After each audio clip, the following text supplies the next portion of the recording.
Well, now, sugar, you just come right on in here. Granny's fixing a tall glass of sweet tea tonight. It's a scorcher right there, and this story's from one of them summers that never cool down.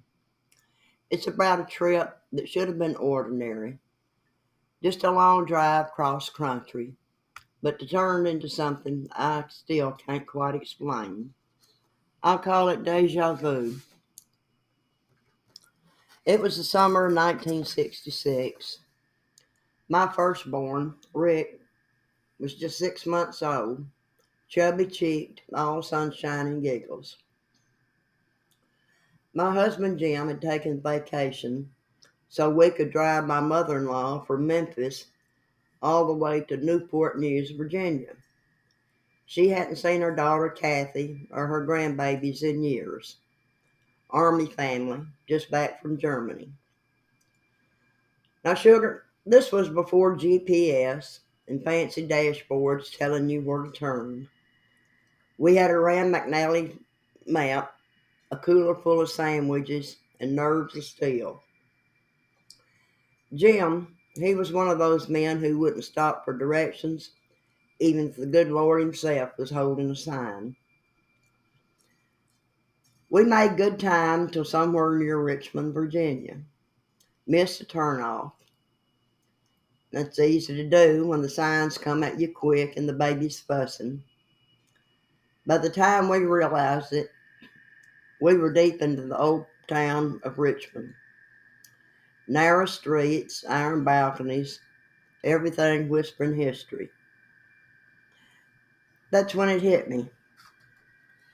All of a sudden, it was like I had been there before. Every corner, every curve of those cobblestones felt remembered.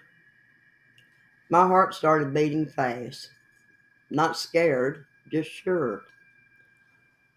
I looked at Jim and said, "Turn left up here." He frowned and said, "You been to Richmond before?" I said, "Not that I know of. Just trust me." So he did. Every street we came to, I knew exactly where to go.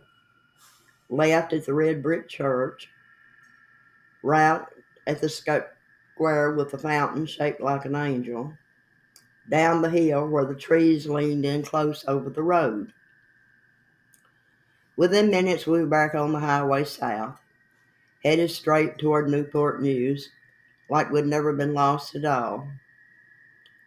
Jim just stared at me, mouth open, knuckles white on the wheel. But I didn't have a word to give him, because I didn't understand it either. I've never been to Richmond in this life, but that day it felt like the city and I shared a memory.